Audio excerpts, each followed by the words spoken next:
Baik, kita mulai ya. Assalamualaikum warahmatullahi wabarakatuh. Nah, kita Waalaikumsalam warahmatullahi wabarakatuh. Warahmatullahi wabarakatuh. oh,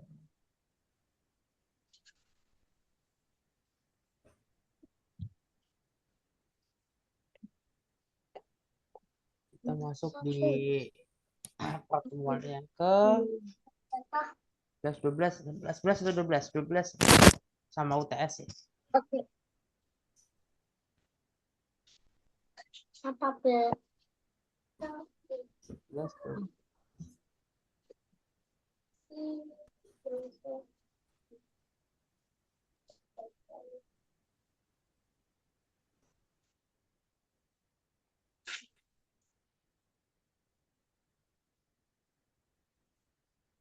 14, 15. Oh, ini 12 ya.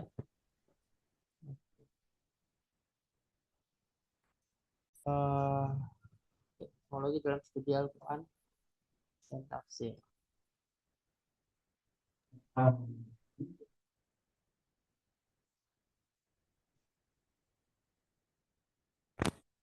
Nah, ketika bicara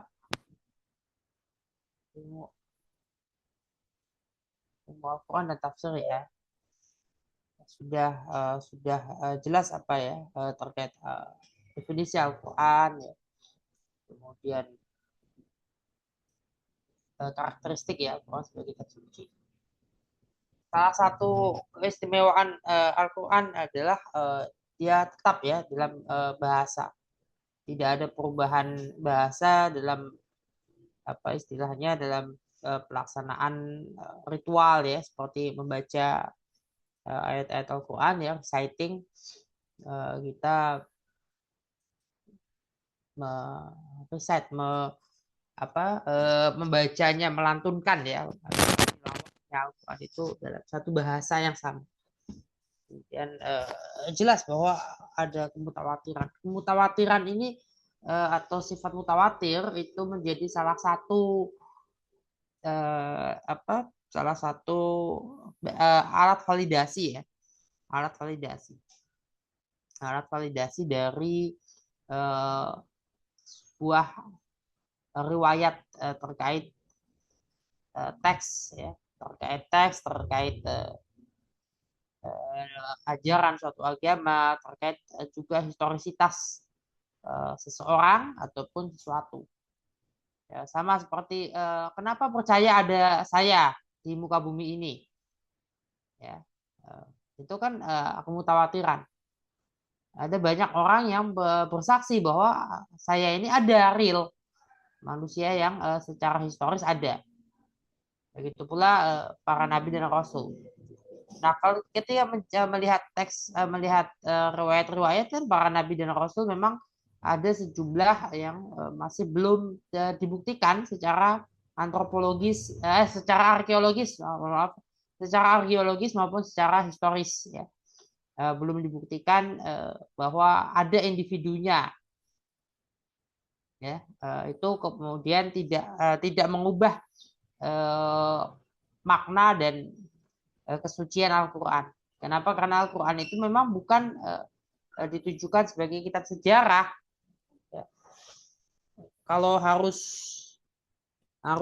kitab sejarah ya buat saja penelitian sejarah, ya. Bukan Al-Quran.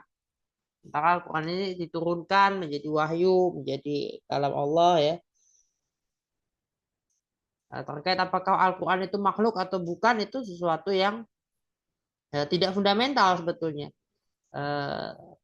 Hanya kemudian ketika ya saudara-saudara kita yang Mu'tazilah ketika berkuasa mereka memaksakan itu seolah-olah itu fundamental sehingga yang mengatakan Al-Quran bukan makhluk atau yang tidak mengatakan Al-Quran itu makhluk menjadi dianggap sebagai bertentangan. Padahal itu tidak fundamental apakah mengatakan Al-Quran itu makhluk atau bukan. Tidak menjadi satu yang fundamental. Tidak mengatakan Al-Quran itu bukan makhluk atau tidak mengatakan Al-Quran itu makhluk bukan berarti kemudian mengatakan ada Tuhan yang lain atau mengatakan Al-Quran itu sebagai apa istilahnya, sebagai sesuatu yang di luar Allah tapi sama dengan Allah, nggak gitu. Enggak kemudian menjadikan melepaskan tauhid, enggak. Ketika bicara kalam Allah itu makhluk atau bukan, mengucapkan atau tidak mengucapkan itu tidak menjadi bagian dari, kan syahadat kita kan nggak ada di dalam syahadat kita itu Al-Qur'an itu, ya, selain Allah itu makhluk, ya, itu jelas. Itu selain Allah itu makhluk. Dan Al-Qur'an, kalau kita melihat Al-Qur'an tuh juga secara ayat-ayat kauniyah, ya.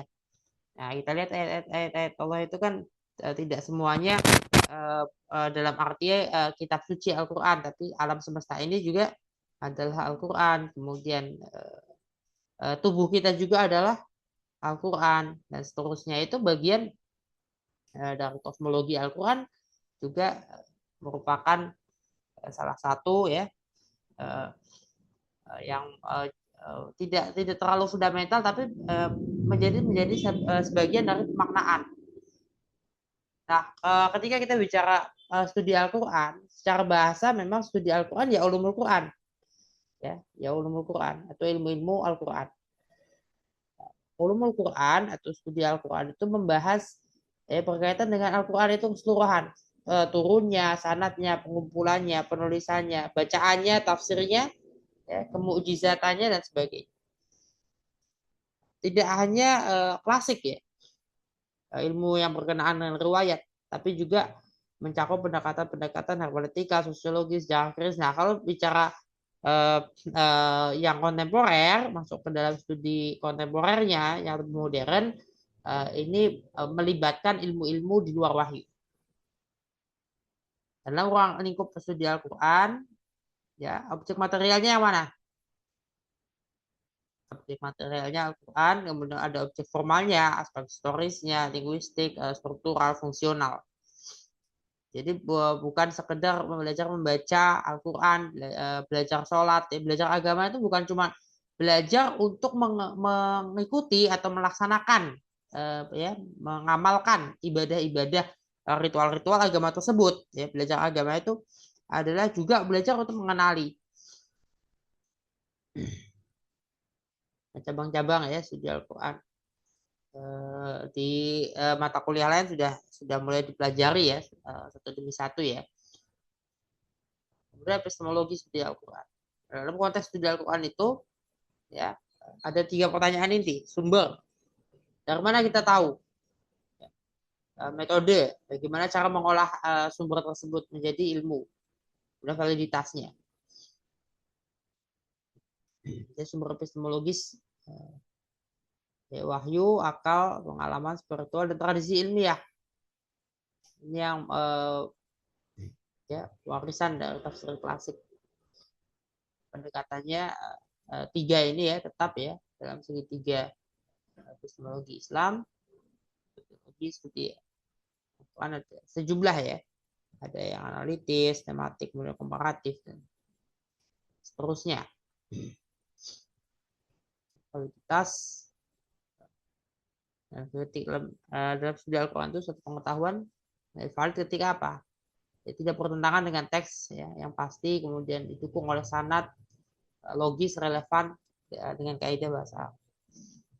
Nah, kritik modern seperti Fazlur Rahman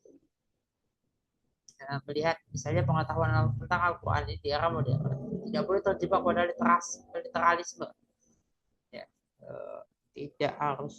tidak boleh terjebak dalam literalisme. Ini harus memperhatikan konteks historis dan tujuan moral. Itu yang double movement-nya yang dibangun. Kemudian dari teks penafsiran, ya, secara fundamental studi Al-Quran tidak bisa studi Al-Quran dengan studi tafsir, ya. Kita mempelajari, meriset, meneliti, menelaah, menganalisis Al-Quran dengan menganalisis tafsir itu tidak bisa terpisah.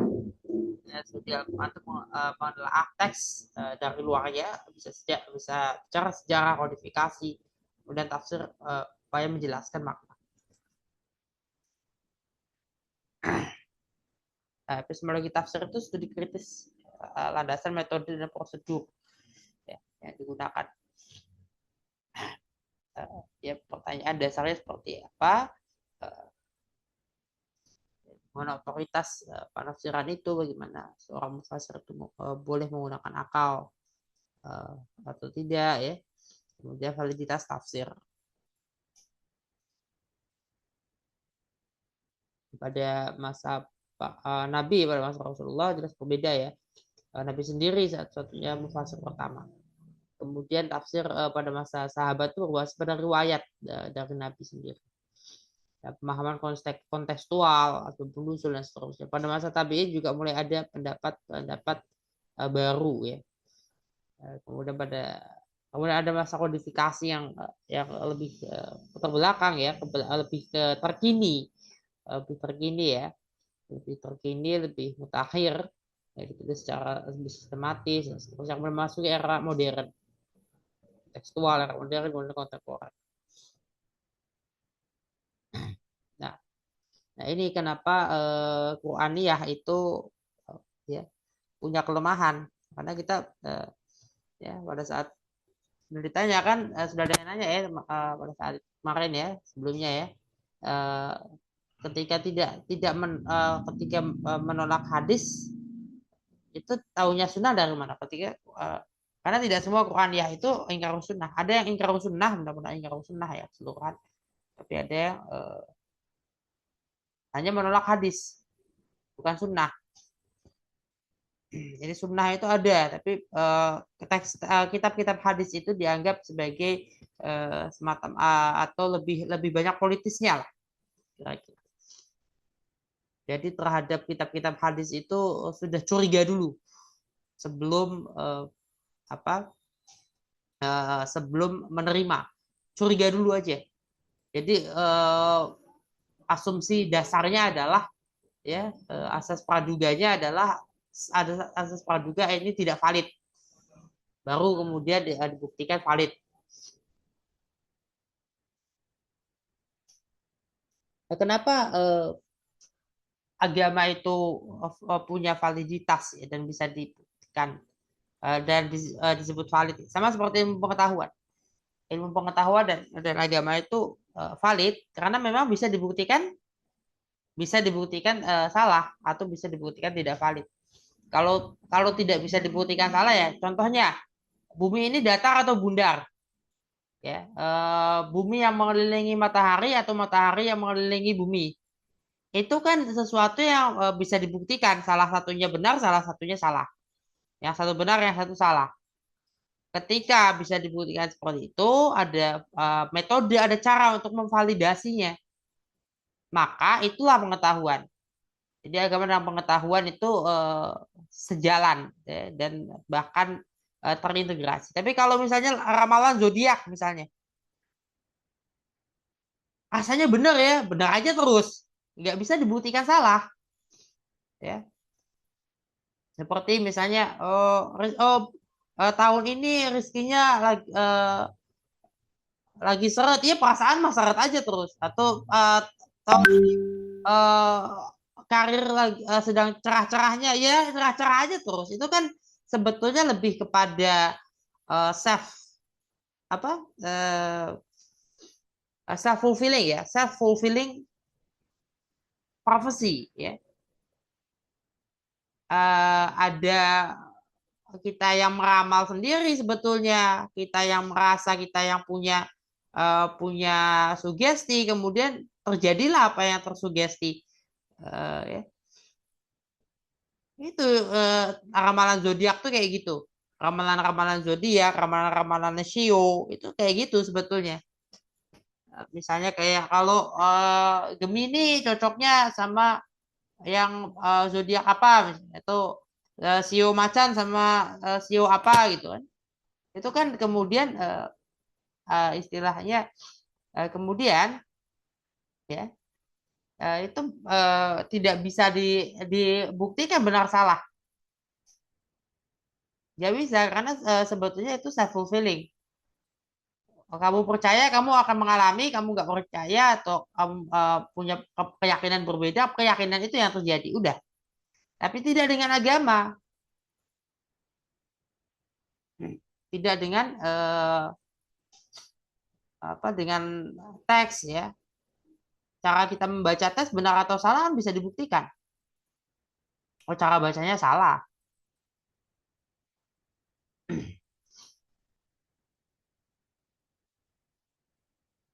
Oke. Kemudian tafsir itu merupakan produk epistemologi. Ada latar belakang ya mufasir, ada konteks sosio-historis juga, ya, ada konteks politiknya juga, ya, ada kerangka epistemologinya juga, mazhab ideologi. Nah, tuh. Ketika melihat antara dua ini ya, misalnya yang bil ma'thur dan bil ra'i. Sudah jelas terlihat perbedaan, yang mana mengutamakan teks, yang mana mengutamakan nalar, mana validitasnya itu yang lebih kemudian kaku atau ya rigid ya, kemudian yang lebih kontekstual. Nah, dan terus begitu, terus ada perkembangan. Udah tafsir isyari ya, menggunakan isyarat-isyarat batin.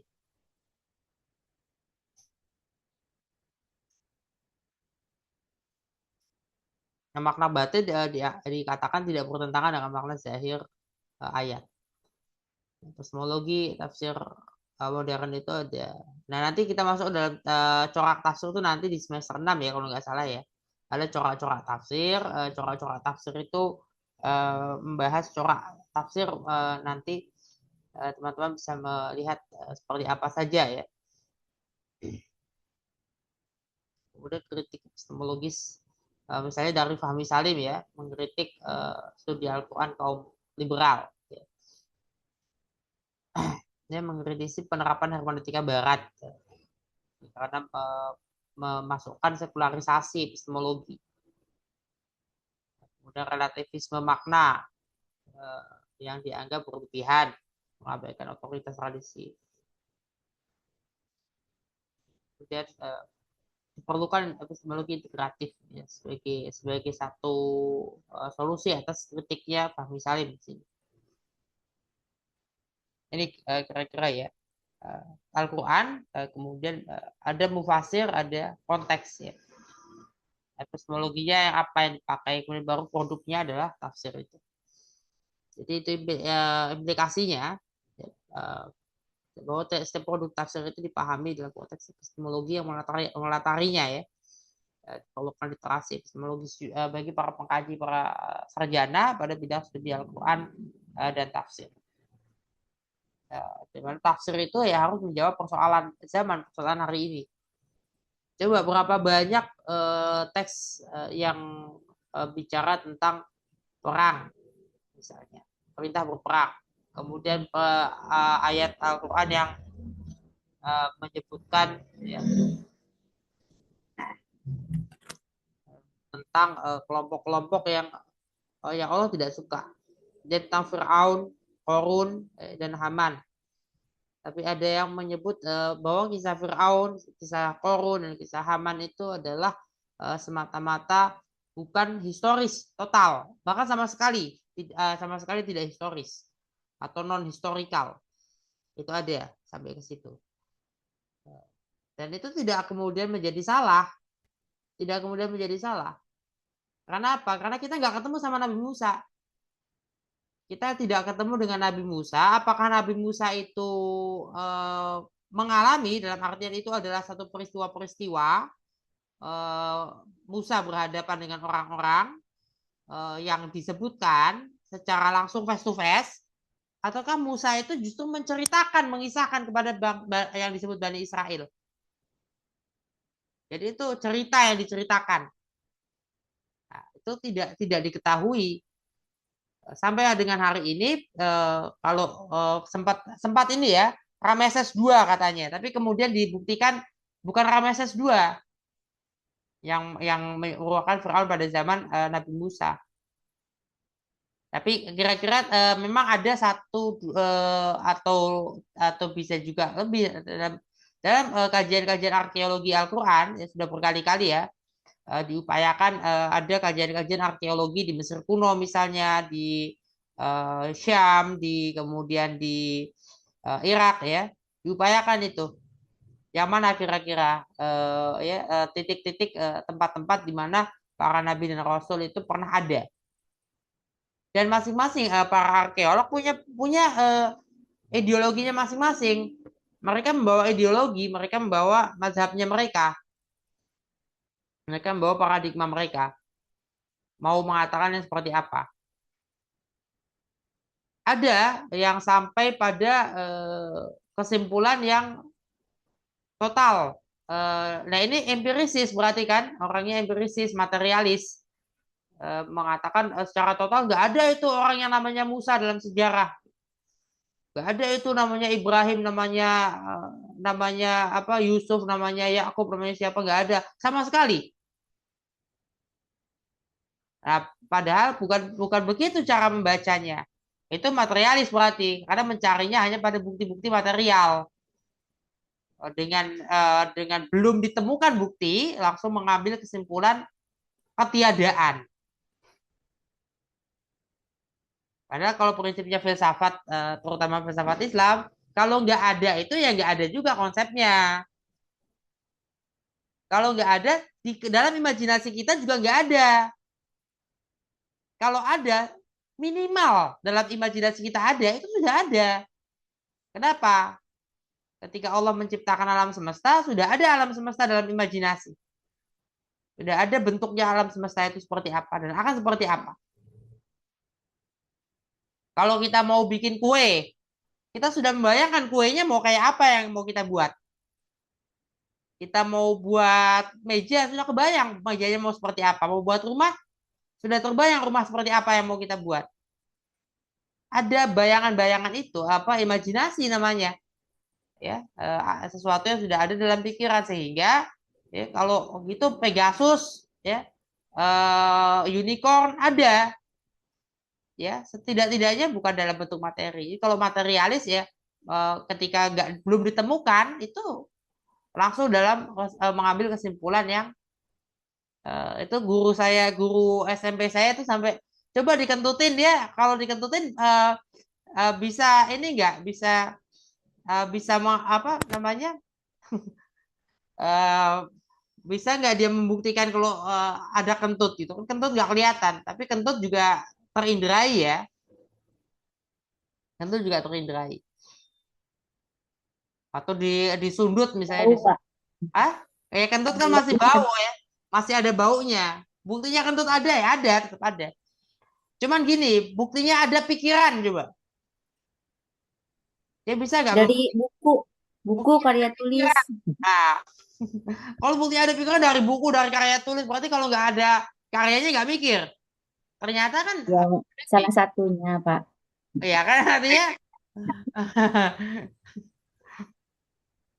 nah itu loh dalam arti gini kan artinya kan materialisme dan empirisisme itu ternyata tidak bisa dipakai dan bukan tidak bisa dipakai ya dalam artian jelas tidak valid ya apalagi ketika kita bicara Al-Quran itu atau kisah-kisah dalam Al-Quran dicari secara arkeologis nggak ketemu langsung mengambil kesimpulan Tidak semua dirasionalitaskan ya. bahkan bukan tidak semua dirasional tidak semua diempiriskan Bu kalau Hmm. harus harus ada bukti empirisnya semuanya ya susah. Makanya ada Makanya kalau kisah-kisah terdahulu kan gitu ya Pak. Kisah-kisah terdahulu gitu ketika orang bilang, emang Tuhan itu ada gitu kan. Makanya kan ketika orang ditampar, sakit, mana buktinya sakit gitu. Sakit itu kan nggak kelihatan, tapi dirasakan. jadi iya karena keberadaan Tuhan itu dirasakan. Eh, Pak dosen, saya masih belum paham yang barusan Pak dosen jelaskan terkait apa tadi? Apa sebagian tadi ilmu apa mufasir kelompok mufasir yang mana yang mengatakan bahwa Musa itu kisah Musa Firaun dan segala macam itu nggak ada historisnya kata mereka. Bukankah misalnya di surat An-Nazi'at ayat 17 itu Allah sendiri yang menyampaikan idhab apa apa ini hal ataka haditsu Musa gitu. Sudahkah sampai kepadamu ya Muhammad kisah Musa? Berarti kan ada historisnya ketika dia suruh pergi ke Firaun gitu. Nah, itu Idhab ila fir'auna innahu tagha. Itu ya. gimana sih tadi yang saya kurang paham Oke. waktu Pak dosen Jadi sampaikan? ada yang mengambil kesimpulan. Pertama, ada yang sangat sangat ekstrim ya, sampai pada ketiadaan sama sekali. Ya, ketiadaan sama sekali itu nggak masuk akal juga, nggak rasional. Ya. Kemudian ada yang dia tidak ekstrim ya, tapi dia mengatakan barangkali Musa itu bukan bukan individu, bisa lebih dari satu. Nah, kalau itu ada juga memang yang mengatakan seperti misalnya Musa yang di surat Al-Kahfi bukan Musa yang Bani Israel. Dua Musa yang berbeda. Berarti minimal jumlah Musa ada dua dalam Al-Quran. Minimal. Kalau menurut salah sebagian mufasir tadi. Dengan begitu tidak ada individualitas, bukan tidak ada secara historis. Ada dong orang-orangnya. Misalnya Nuh hanya representasi saja salah satu yang disebut. Tapi ada banyak orang tokoh sejarah yang memiliki fungsi yang sama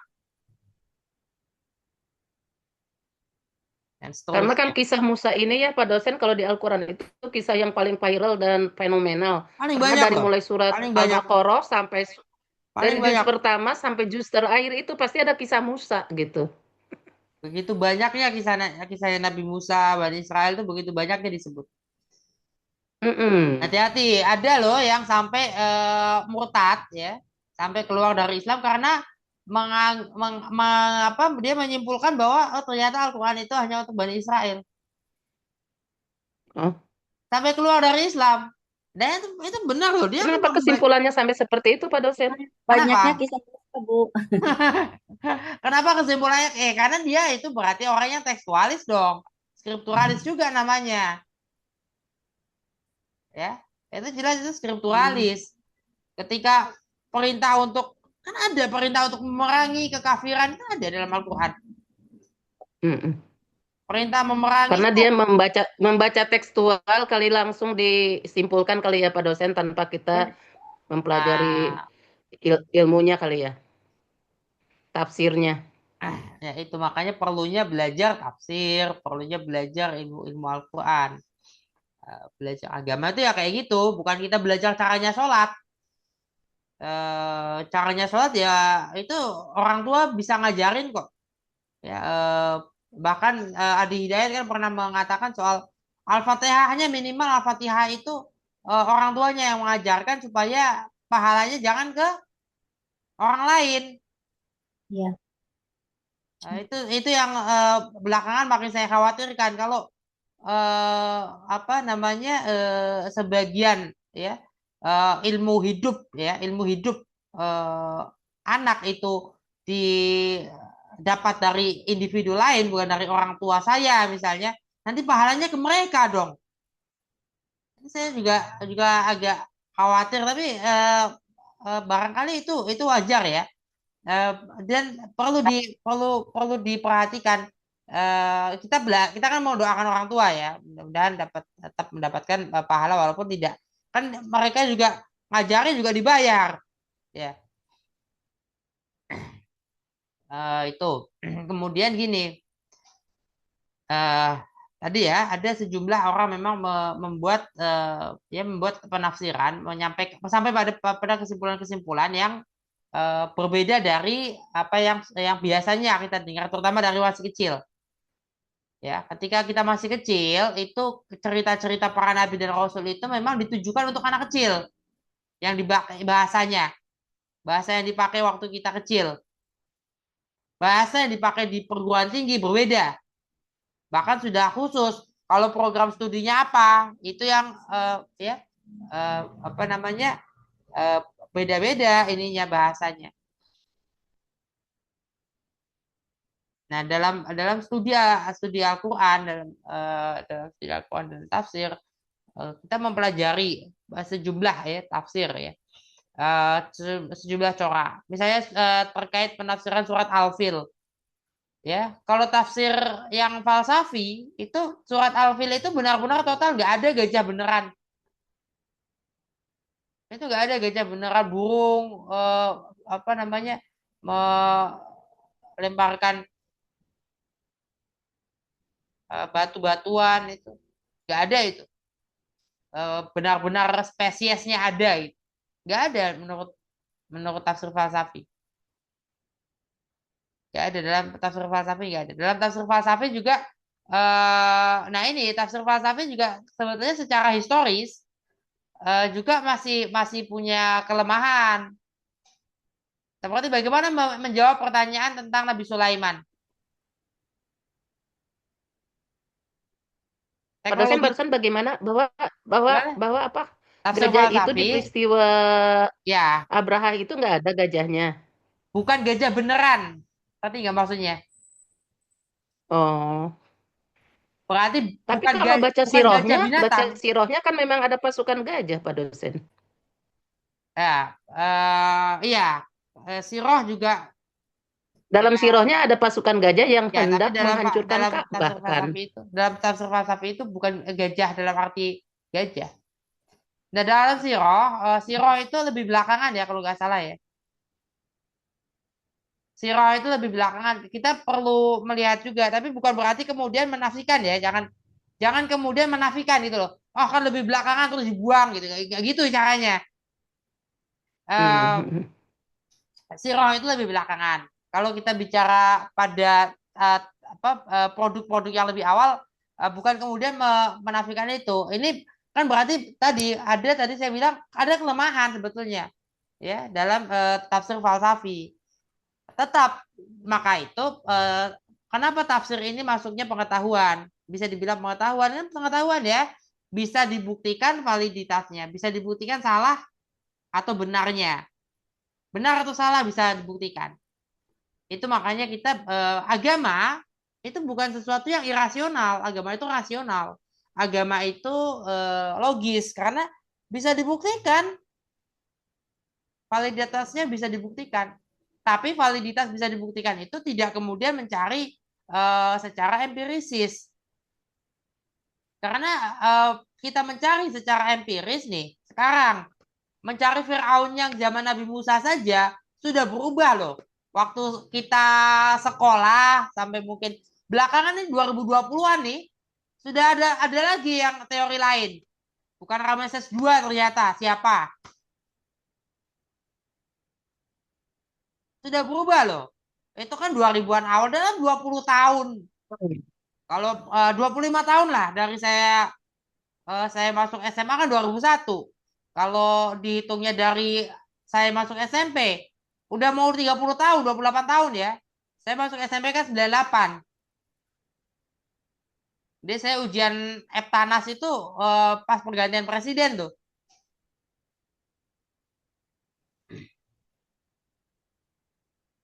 Nah, ketika itu eh, masih apa pemahaman kita masih Firaun yang di zaman Nabi Musa itu Ramses II. Sekarang ternyata apa? Sudah berubah. Kalau bicaranya arkeologis, data arkeologis akan berubah terus. Akan mau sampai kapan ya? Pokoknya suatu saat ketemu lah, tapi nggak tahu ya. Suatu saat ketemu atau tidak ketemu sama sekali. Makanya sampai kepada apakah mungkin Nabi Musa itu bisa jadi tidak mengalami bicara pada Firaun, bicara pada Korun, bicara pada Haman. Akan tetapi dia menceritakan di hadapan Bani Israel, ada orang, ada seorang Haman, begini, begini, dan begini. Ada seorang Firaun, ada seorang Korun, begini, dan begini. Itu hanya diceritakan. Bisa jadi bukan kemudian, oh yang benar yang ini. Nggak gitu ya. Ini adalah hipotesa-hipotesa. Nah, hipotesa-hipotesa itu harus ada landasan epistemologisnya. Hipotesa-hipotesa itu harus ada landasan epistemologis. Jelas yang mana landasan epistemologisnya. Ketika landasan epistemologisnya tidak kuat, dia akan terlihat oh tidak valid, ya sudah. Kalau nggak valid, cari hipotesa yang lain. Kita melakukan penelitian, namanya penelitian riset. Maka kenapa agama itu sama sebagaimana ilmu pengetahuan bisa dibuktikan salah, ya bisa dibuktikan salah. Jangan mencari bisa dibuktikan salah itu adalah mencari benar salah yang mutlak ya. Karena tadi ya ada yang membaca Al-Quran, menemukan segitu banyaknya kisah-kisah Bani Israel, akhirnya menyebutkan Al-Quran hanya untuk Bani Israel, akhirnya keluar dari Islam. Ini dari mana mau kemana gitu? Bacanya kok ke situ. Sama ketika membicarakan perang ya, ayat perang. Kemudian ayat perang itu kan cara membaca yang ekstrim nih. Ketika baca ayat perang, satu dia bisa keluar dari Islam, dia bisa ekstrim dalam arti dia menolak sama sekali ayat itu karena pemahamannya tentang modernitas, tentang perdamaian dunia dan sebagainya. Nah, bisa juga yang satu lagi adalah ekstrim yang lain, yaitu ekstrim dalam arti dia harus melaksanakan karena ada perintah perang, suruh perang, ayo perang, perang, perang. Nah, ini dua kutub ekstrim yang berbahaya. Ekstrim yang satu balas sampai pada penolakan terhadap ayat-ayat suci. Ya, ada yang mengatakan Al-Quran mengatakan agama secara keseluruhan sebagai sumber perang. Padahal perang dunia pertama saja perang agama. Enggak. Dalam perang dunia pertama ada khilafah, ikut iya. Tapi itu bukan perang agama. Mana buktinya kalau itu perang agama? Utsmani ketika itu sudah bukan menjadi sebuah ya dia masih mewakili umat Islam ya, tapi dia tidak punya ini ya imperium Islam tidak sama sebagaimana misalnya Holy Roman Empire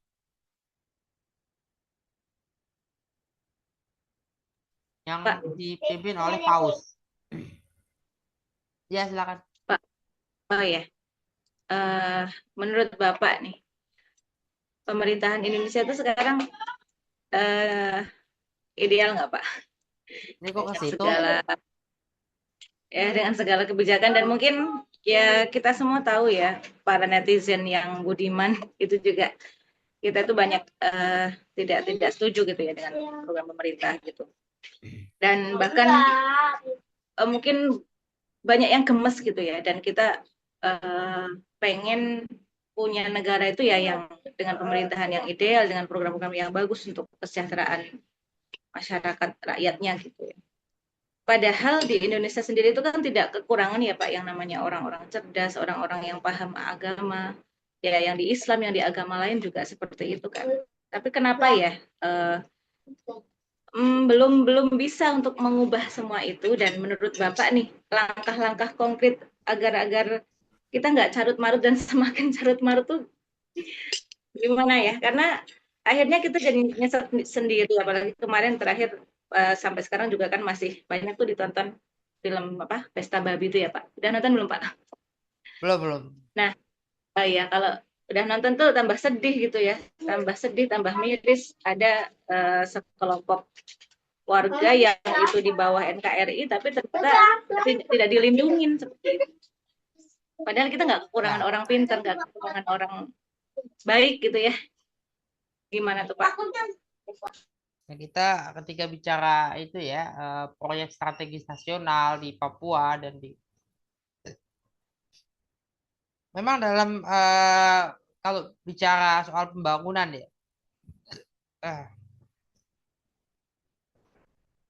antara pembangunan dan kesejahteraan itu kadang kala memang berbenturan. Itu yang berat ya. Memang membangun negara itu kan berat. Membangun negara itu berat. Maka kita butuh ya landasan-landasannya yang benar dan kita butuh melaksanakan secara baik gitu. Kalau kemudian apakah Islam menjadi solusi? Kita bicara nilai, ya nilai, values. Ya ajaran-ajaran Islam itu sama. Saya kira hampir semua agama ya dan para mufasir modern hari ini nggak melihat agama itu bukan bentuk negara. Dalam sejarah Islam ya tidak ada apa misalnya tidak pernah ada lah ya satu pemimpin khalifah itu bisa memberikan perintah kepada raja-raja lain. Enggak, mereka malah bermusuhan dan banyak sekali bermusuhan.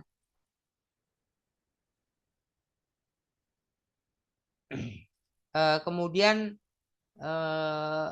itu juga ya kerajaan-kerajaan Islam itu kan mulai hadir pada kalau di Indonesia 1200-an ya. 1200-an mulai hadir kerajaan-kerajaan Islam di Asia Tenggara, di Nusantara ya.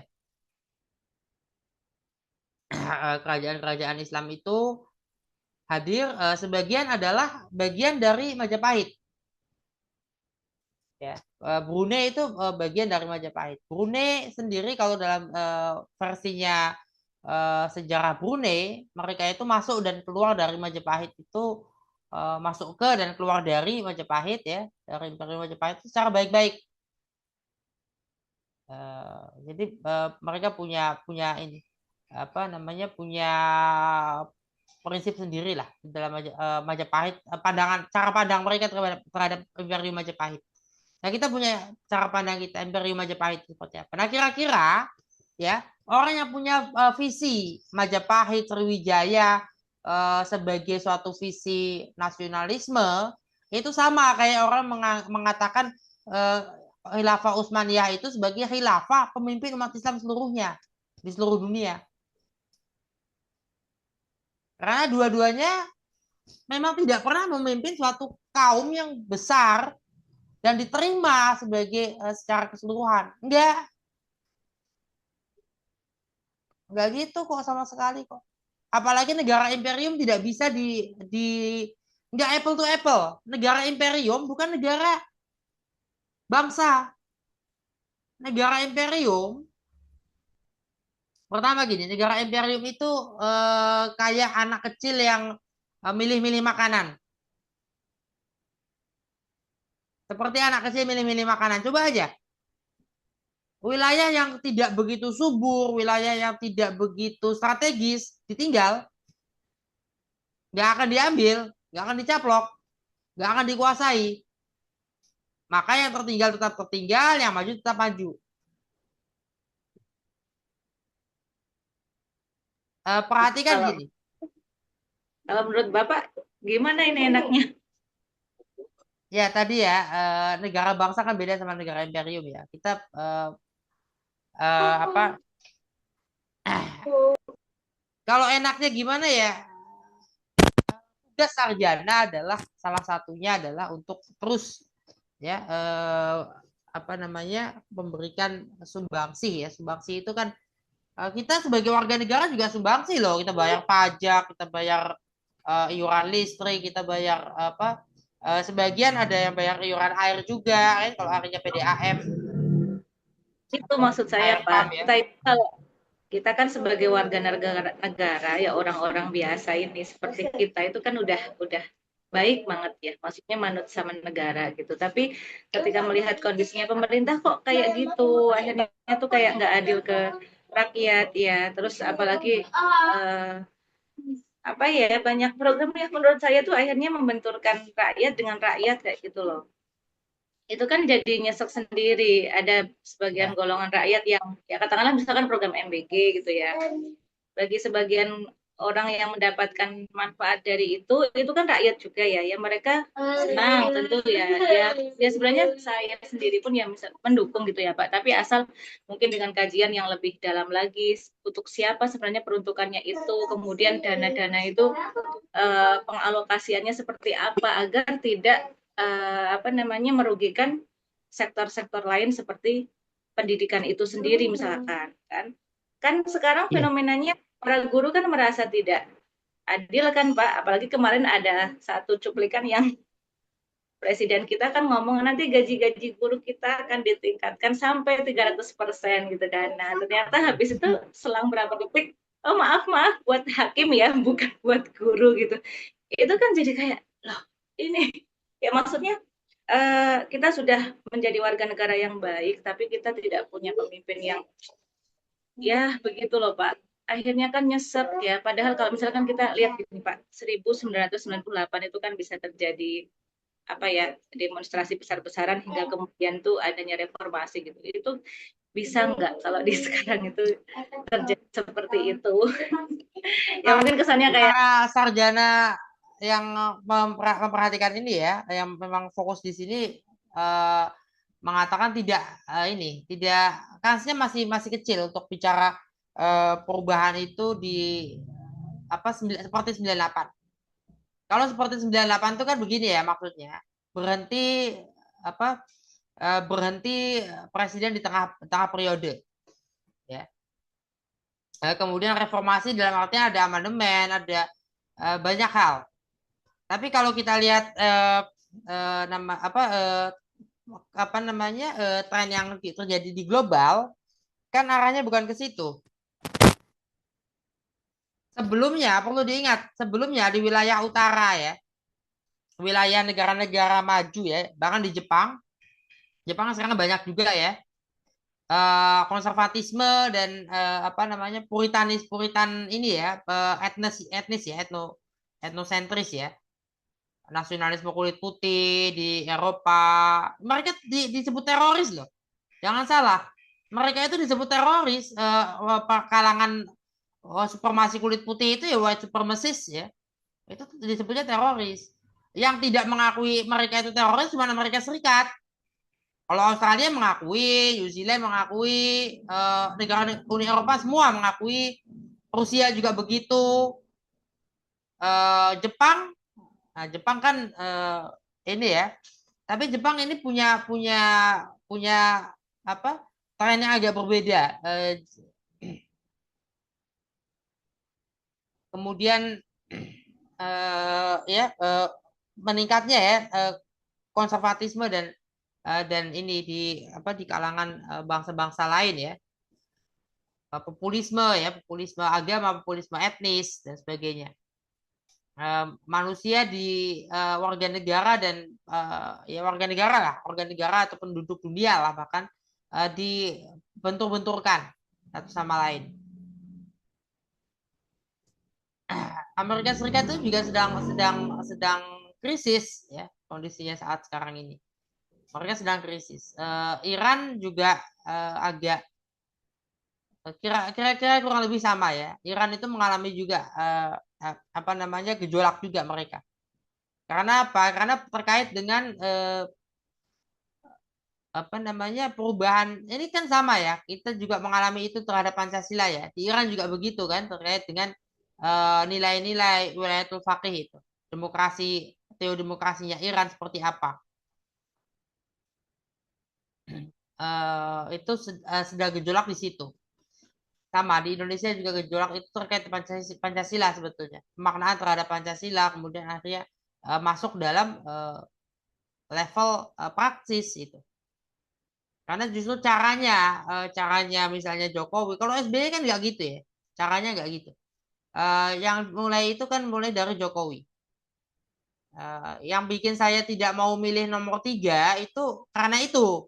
Saya khawatir kalau nomor 3 yang menang akan sama seperti Jokowi, pendekatannya terhadap populisme keagamaan akan sedemikian represif sehingga karena represinya ya menimbulkan gejolak yang lebih parah.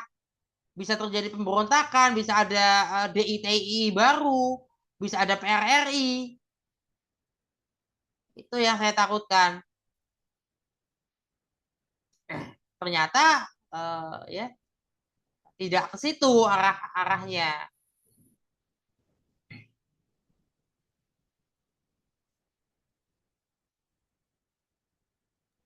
dan saya berpikir kan kita di semester ini kan juga belajar tentang makosid syariah, makosid Quran gitu Pak ya, yang terkait dengan hifdzun nasl, menjaga keturunan gitu. Kalau melihat fenomena yang terjadi saat ini terhadap pemerintahan kita, itu memikirkan generasi-generasi kita setelah ini itu PR-nya tambah banyak, PR-nya tambah banyak ancaman kayak gitu ya. Jadi tambah sampai nggak bisa berkata-kata kadang kalau melihat ini ya, mulai dari pemilu yang kemarin aja kalau kita lihat dari Dirty Votes, Dirty Vote itu kan ya kecurangan-kecurangan itu sudah ada sejak awal ya, sudah dibuat, didesain sedemikian rupa gitu. Kalau saya percaya sih itu. Tapi akhirnya jadi mikir, ya nanti anak cucu kita gimana ya, sekarang di era kita aja udah tantangannya seperti ini. Sebenarnya ya itu kecurangan itu kan hampir pasti ada ya secara real ya dalam pemilihan umum. Demokrasi liberal ya, di mana hampir kemungkinan kecurangan itu hampir ada. Di Amerika Serikat juga ada. Cuma gini, yang jadi persoalan kan kemudian adalah ketika kecurangan itu TSM, terstruktur, sistematis, dan masif. Apa terstruktur? Ya pemerintahnya ikut curang. Ya, penyelenggaranya berpihak pada salah satu calon. Itu terstruktur. Kemudian sistematis ya. Sistem negara dipakai untuk memenangkan pasangan calon. Kemudian masif. Itu kan masif itu kan menyeluruh keseluruhan. Nah, pemilihan wali kota Tangerang Selatan 2020 itu tidak ada yang sampai ke MK. Tapi kenapa tidak sampai ke MK? Karena ketiga pasangan calon tidak punya bukti bahwa mereka tidak melakukan kecurangan yang sama. Karena tinggal mereka Tangerang Selatan itu tinggal dihitung ketua RT-nya.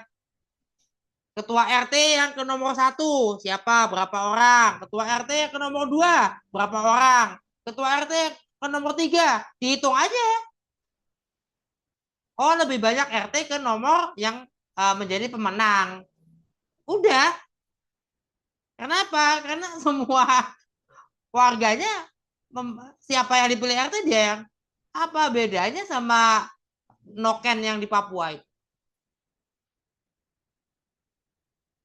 Ketua RT kok yang ketua RT jadi kepala suku.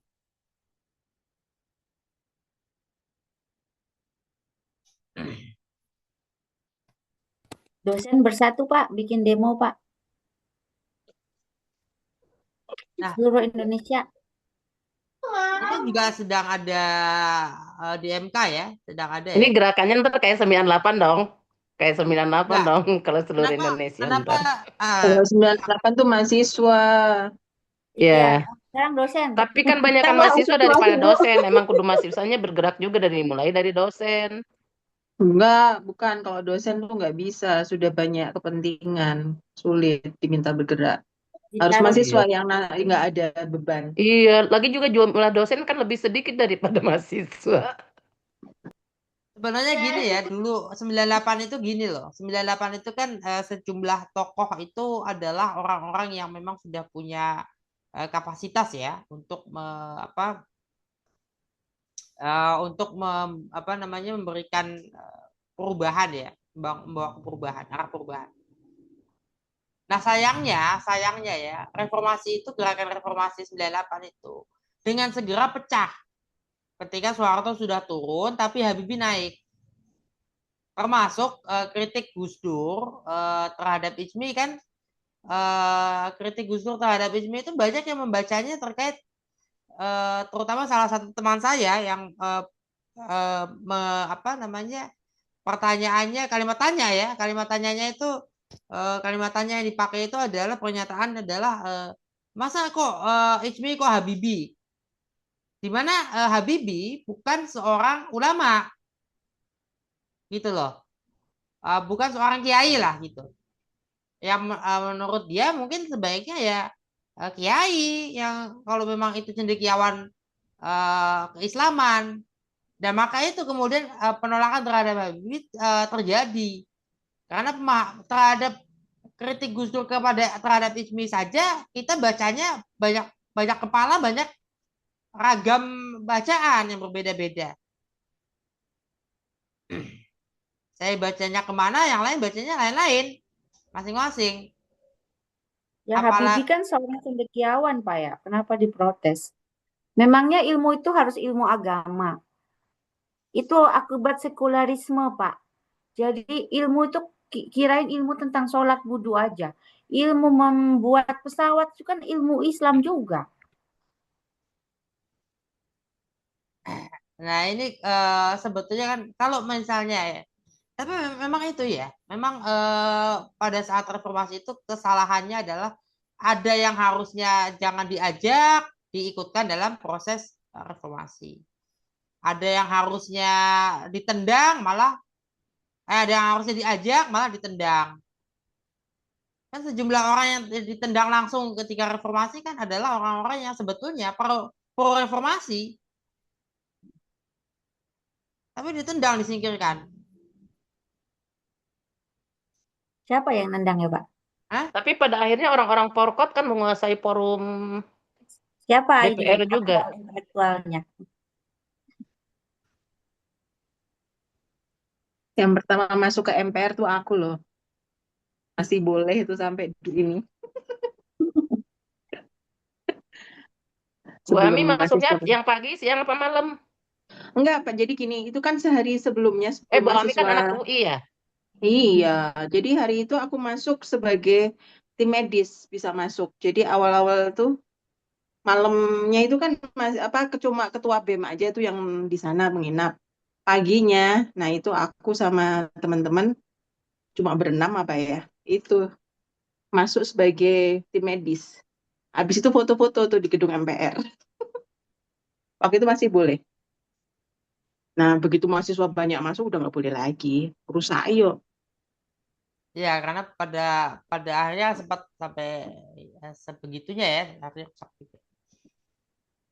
Lautan manusia itu tapi cenderung anarkis juga mahasiswa itu. Makanya jadi dikunci nggak boleh masuk ke wilayah apa gedung MPR itu nggak boleh. Emang 98 jadi judulnya jadi kerusuhan kan Bu, jadi anarkis kan. Di sini nih di daerah Tangerang aja kan semua swalayan apa itu dijarah semua kayak di sini di kita dekat kan dengan Lipo Karawaci itu Bu. Itu Hmm. mayat kepanggang tuh banyak banget. Kalau aku menyaksikan sendiri yang apa mahasiswa yang meninggal 4 di depan apa namanya Universitas, aduh kok lupa Itu. yang di Trisakti Bu, Trisakti. Trisakti. bukan Trisakti yang satunya. Oh, yang Oh Semanggi. itu, Ada yang di Semanggi itu loh. Semanggi itu Apa? eh Kristen itu apa ya? Iya, Universitas Kristen.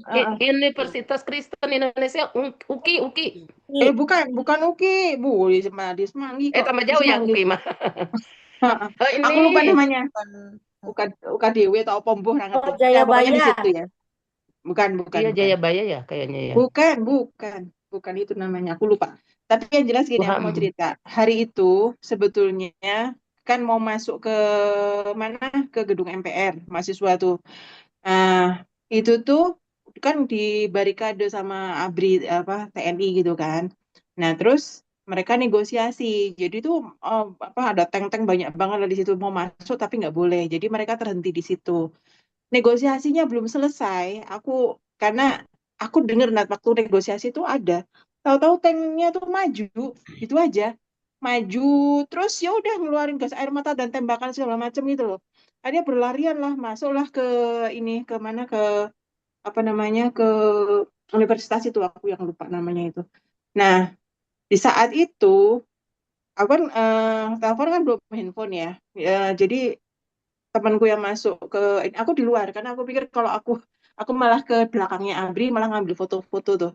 Nah, dan aku di situ sebagai wartawan. Jadi memang cari berita. Terus itu apa namanya? Waktu tim medis mau masuk pun nggak boleh loh. Padahal waktu itu udah di dalam tuh sudah ada 4 orang ketembak. Terus akhirnya ngubungin apa tim medis ini tuh karena hari itu di sana tuh cuma ada obat-obatan poli gitu loh.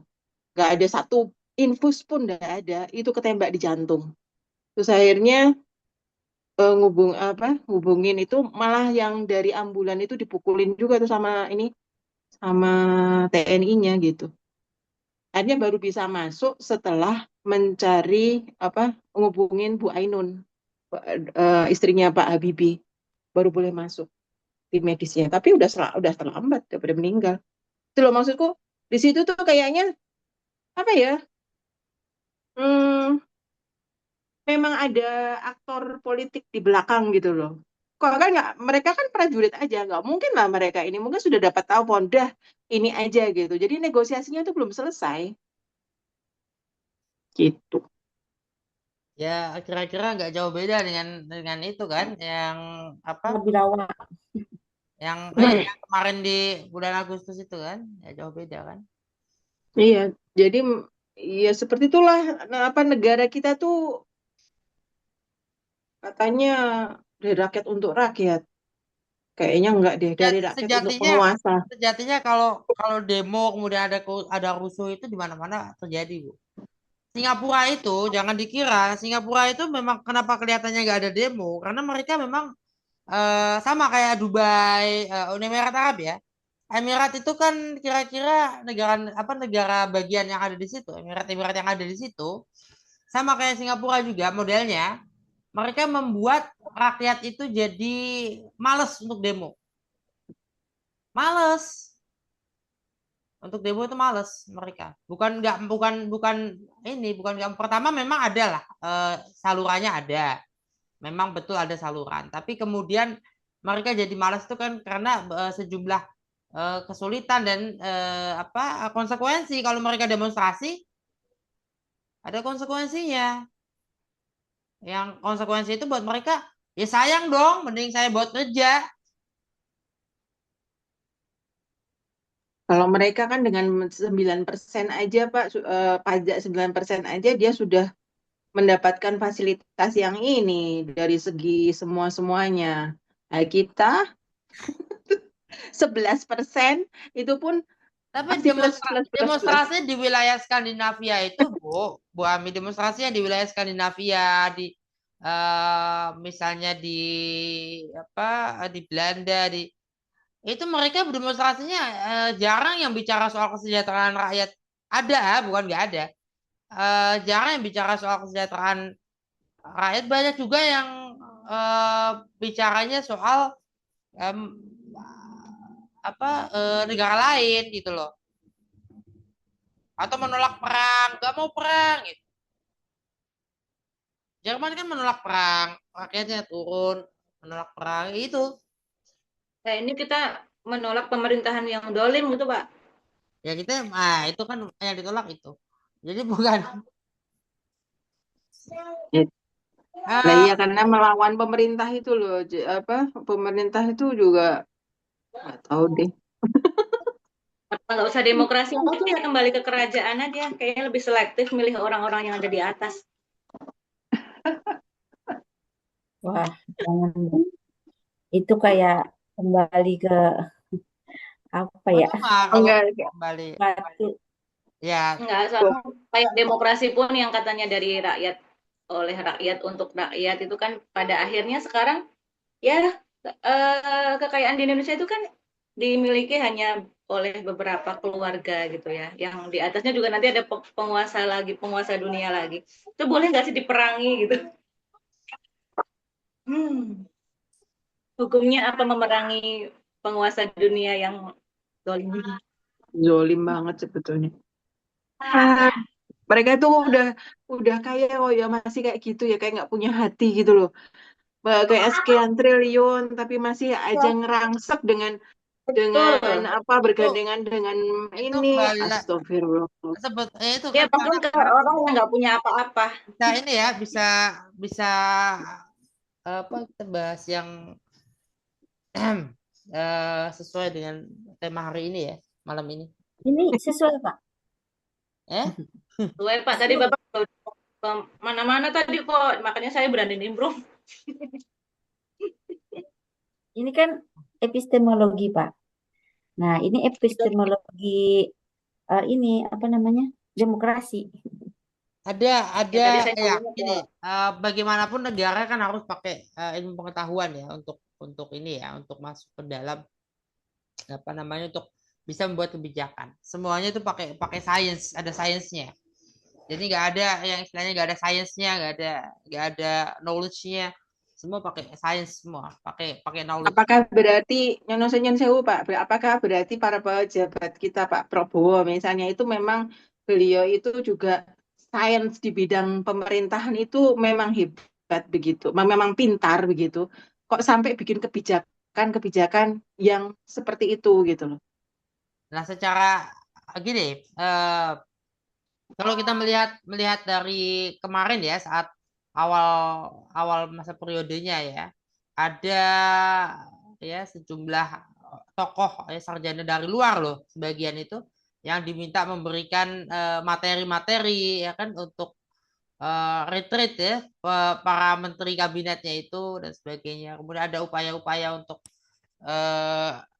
macam-macam lah. Tapi perlu diingat bahwa Prabowo telah membuka satu kabinet terbesar ya sepanjang sejarah reformasi, bahkan sampai ada kementerian yang disebut tidak berguna. Karena apa sih kementerian? Kalau Oke lah kalau imigrasi dan pemasyarakatan itu mau dipisah dari Kementerian Hukum dan HAM masih bisa lah menurut saya. Tapi kalau Kementerian HAM itu dipisah dari Kementerian Hukum kan apa tidak malah menjadi ya tumpang tindih kan enggak ya. Apalagi kalau diatur jangan tumpang tindih. Malah makin makin makin kacau karena dengan jangan tumpang tindih HAM itu berapa seperberapanya dari penegakan hukum. Seperberapanya dari penegakan hukum. Kalau bicara penegakan HAM dipisah dari penegakan hukum. Kemudian gini, narasi-narasi soal antek asing, dikit-dikit antek asing, dikit-dikit soal nasionalisme. Jadi populis, narasi-narasi populis. Kira-kira di Amerika Serikat kan sekarang juga presidennya kayak gitu. Kemudian di sejumlah negara ya ada yang kalangan-kalangan populis itu.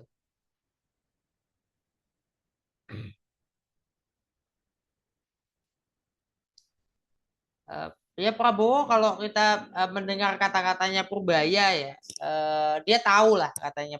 Menurut Purbaya kan Menteri Keuangan kita, menurut dia tahu, Prabowo tahu, Presiden tahu soal ekonomi misalnya, tahu. Tapi kalau kita melihat kemarin pidato kemarin ya, kok ya bisa seperti itu ya. Itu kan soal apa? Soal perihal ini ya, perihal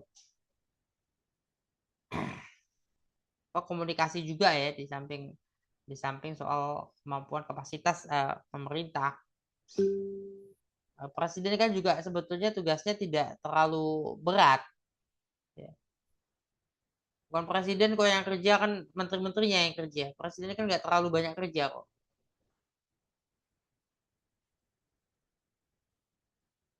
Mikir, Pak. Kerjanya mikir. Harusnya ya. Karena presiden itu ya itu presiden kan harus lebih banyak berpikir daripada bekerja dalam artian fisiknya ya, atau misalnya enggak selalu harus hadir di mana ya kan, ya di situ aja. Tidak bisa berpikir. Itu kalau kita lihat apa ya komentarnya Sri Bintang Pamungkas tentang perjalanan pemerintahan sekarang ini, kalau saya rada setuju dengan apa yang disampaikan oleh Sri Bintang Pamungkas gitu, bahwa mungkin di satu sisi kalau beliau kayak bikin keputusan-keputusan sendiri, apakah jiwa otoriternya muncul gitu ya kan. Tapi yang kedua kalau menurut Sri Bintang Pamungkas bahwa beliau itu memang masih punya perjanjian dengan Jokowi. Jadi kalau Sekap Teddy itu menjadi ininya Pak Prabowo itu kan Pak Teddy itu kan sebenarnya orangnya Pak Jokowi dulu. Jadi seakan-akan makanya katanya orang sekarang kalau pejabat mau ketemu Pak Prabowo harus Teddy yang ngatur. Nanti jadi bahwa Prabowo nggak bisa lepas dari pantauan Jokowi lewat Pak Teddy itu. Kalau di Bintang Pamungkas ya. Kemudian hutang-hutangnya dengan terus yang tersembunyi di masa Jokowi itu harus mati-matian dibayar di masanya Prabowo.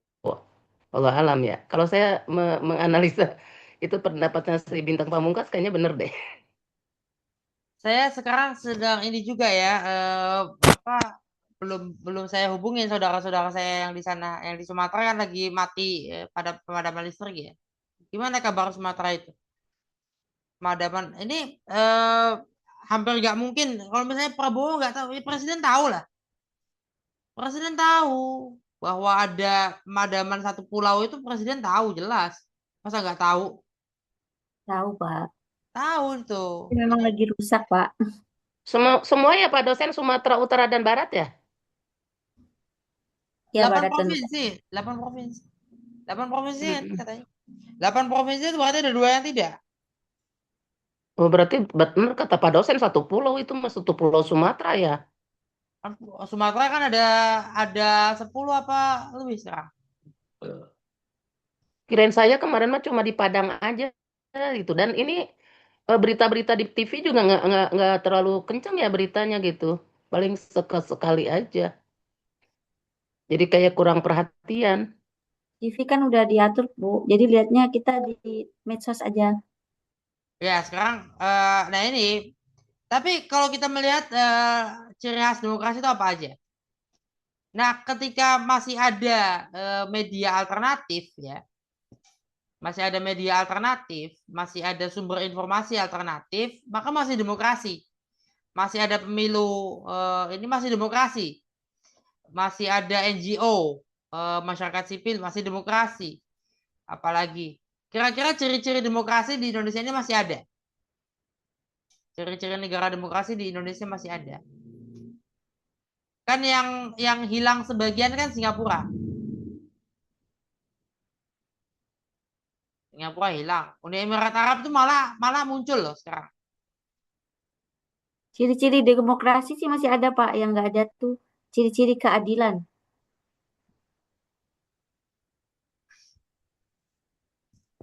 Ya karena pada kenyataannya ya, ketika kita pada kenyataannya, coba deh perhatikan. Ini orang yang di DPR kapan itu bicara soal apa pendidikan ya, menuntut orang ini kan anggota DPR ini menuntut dan aspirasi. Sebetulnya anggota DPR itu rata-rata menuntut dan aspirasi, sebetulnya dan aspirasi itu kemana? Ke orang yang milih dia. Kalau nggak milih, nggak ada dan aspirasi. Nggak milih dia, nggak punya jasa dalam karirnya dia, nggak ada dan aspirasi buat dia. Dan modelnya kayak gitu semua sekarang. Modelnya itu kan kecurangan. Itu uang negara loh. Diberikan kepada atau diberikan untuk ya kesejahteraan kawasan yang dia menang di situ. Kalau dia kalah, nggak ada. Dia kalah. Di situ kalah, nggak mau dia. Model begitu terjadi. Itu benar terjadi. Misalnya contoh di Aceh pada masa Orde Baru, listrik itu agak susah masuk ke sana. Karena Aceh konsekuen, eh, Golkar itu selalu nomor 2 di Aceh.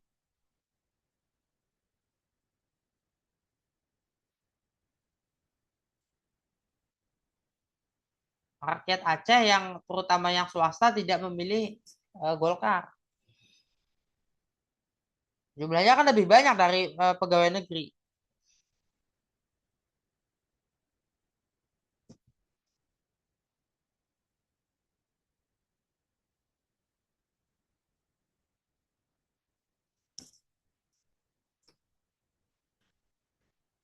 Sehingga Pak Aceh itu tidak banyak dibangun.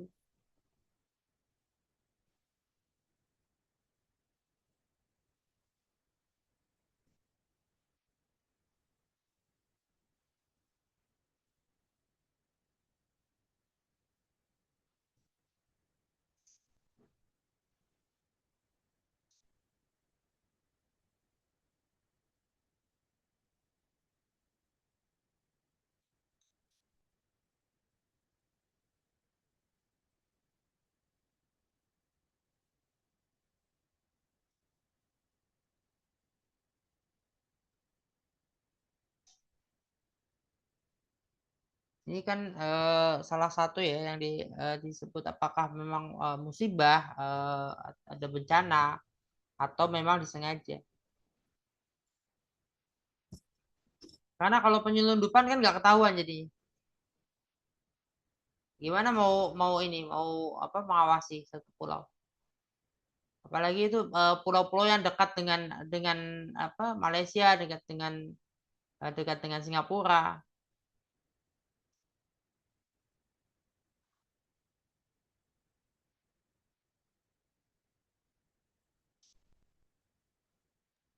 Kalimantan paling perbatasan ya dengan Singapura dan Malaysia ya Pak dosen. Hah? Oh, Kalimantan dengan Singapura. Kalimantan ya. Kalimantan ya Kalimantan berbatasan dengan Singapura Malaysia ya. Kalimantan dengan Singapura, Bu. Ini gimana nih? Dengan Malaysia, Malaysia. Kaltara itu Kalimantan Utara kan itu perbatasannya dengan Malaysia kan? Ya, Kalau Singapura mah Batam kali ya. iya sih. Singapura Batam itu masuk. Batam dekat, Singapura Batam itu dekat sekali. Jadi kalau ya untuk apa namanya keluar masuk ya bisa tanpa ketahuan juga.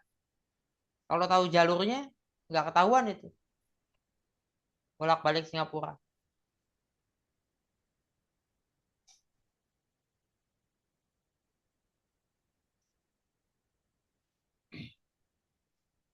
Dan pengusaha-pengusaha Sembilan Naga itu Pak dosen, kalau saya perhatikan ya kayak ngambil dia wilayah, kalau kayak di sini kasusnya Fik.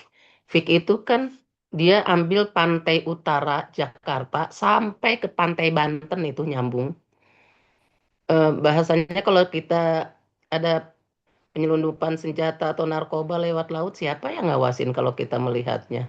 Kemudian kan Fik itu juga orang sekarang ke bandara gitu rakyat kecil rada susah juga karena dia juga bikin batas tinggi. Kalau masih jauh dari perbatasan masih bisa, Bu. Eh, kalau kalau kita lewat ini dari apa lewat laut ya, bukan artinya gini loh, nggak langsung ke pulau dekat terdekat ya. Itu pasti kena, hampir pasti lah. Masa nggak ada. Eh, karena di perbatasan itu kan pasti ada patroli. Nah, patroli itu kan tidak justru patroli itu kelemahannya adalah pada saat pulau-pulau berdekatan. Batam Singapura itu kan berdekatan, saking dekatnya. Ya ngapain angkatan laut lewat di selat antara Batam dan Singapura? Gak ada kapal angkatan laut mana yang mau lewat? Angkatan laut Singapura? Enggak, angkatan laut Singapura itu lewat situ untuk keluar. Batam juga ada angkatan laut, tapi lewat itu keluar atau masuk. Jadi kalau misalnya melewati itu kita lihat ada kapal angkatan laut di antara angkatan laut Singapura, Malaysia atau Indonesia lewat di sekitar antara Batam Singapura, itu mereka mau masuk ke pangkalan atau keluar dari pangkalan, bukan menuju apa bukan patroli di sekitarnya itu ngapain dipatroliin? Itu kecil begitu. Nah, karena kecil, orang kalau tahu jalan ya tahu tahu caranya melipir sedikit bisa. Nggak ketahuan itu.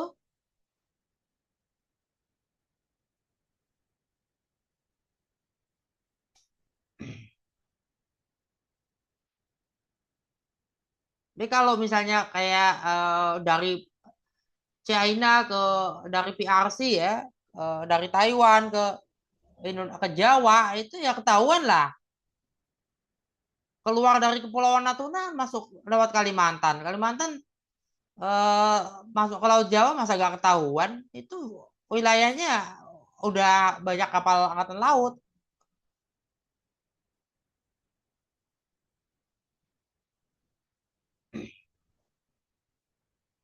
Yang memang patroli di situ. Kalau kapal kan besar ya, saking besarnya kapal itu kan ketika dia mau keluar dari pangkalan keluar masuk kan tentu fokusnya adalah keluar atau masuk, bukan fokus di sekitarnya ada apa. Tapi kalau misalnya dia patroli kan fokus patroli. Ada kapal siapa tuh mau masuk,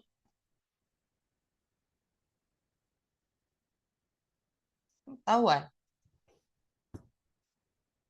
Nah, tapi kemudian pada praktiknya bisa jadi ada yang itu bayar itu pasti ada satu kapal perang saja minimal yang dibayar orang-orangnya untuk meloloskan satu kapal satu yacht ya, satu kapal pesiar Indonesia keluar masuk ya tanpa izin yang resmi.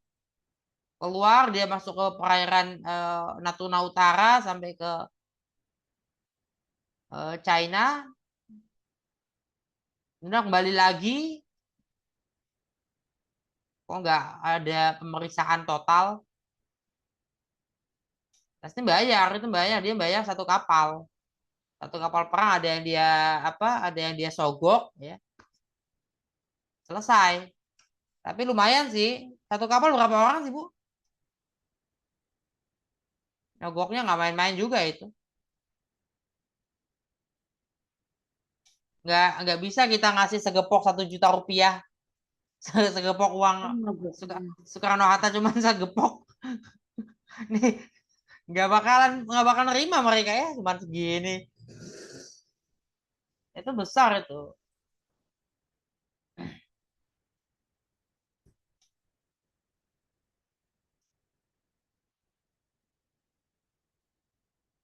Itu ya.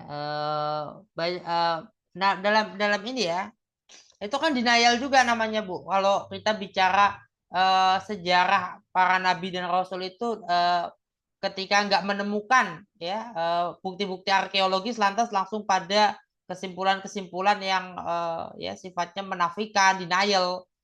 Berarti kan denial itu kan berarti menafikan sejarah, mengatakan itu nggak terjadi. Itu tidak ilmiah. Denial itu nggak ada yang ilmiah. Nggak ada yang ilmiah. Kalaupun ada yang ilmiah itu menggunakan pseudoscience. Science kemudian dia mengarahkan ke arah yang ya tidak seharusnya.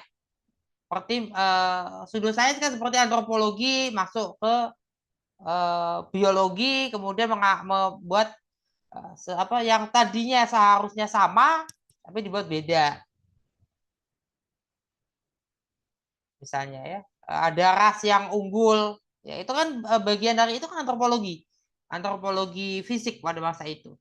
Kemudian antropobiologi yang mencoba mengotak-ngatik ya fakta ilmiah menjadi sesuai dengan ideologinya dia. Sama halnya dengan ketika membaca Al-Quran, ya misalnya membaca tentang Nabi Adam, ya ketika orangnya itu sudah termakan oleh ideologinya, dia akan mengatakan oh nggak ada sama sekali, atau itu buktinya benar itu di situ makamnya Siti Hawa. Tapi faktanya dalam sejarah memang itu diperdebatkan apakah itu makam, ada jasad manusia di dalamnya atau tidak. Bahwa itu monumen mungkin, setidak-tidaknya itu monumen, sudahlah. Soal Jabal Rahmah, pertemuan Adam dan Hawa di Jabal Rahmah, sudah itu tidak perlu dicari misalnya bukti-bukti empiris. Tapi ada nggak bukti-bukti misalnya filosofis? Teori out of Africa itu jalurnya itu melewati loh. Itu kan ke Semenanjung Arab dulu mereka. Coba deh perhatikan, Bapak Ibu perhatikan, cari petanya.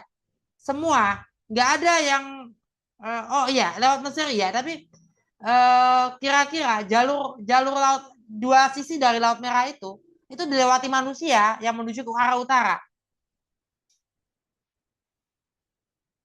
Jadi hadirnya ya tokoh Adam dan Hawa atau hadirnya manusia generasi yang out of Africa itu hadir di Jabal Rahmah pada masa periode tertentu itu benar hadir.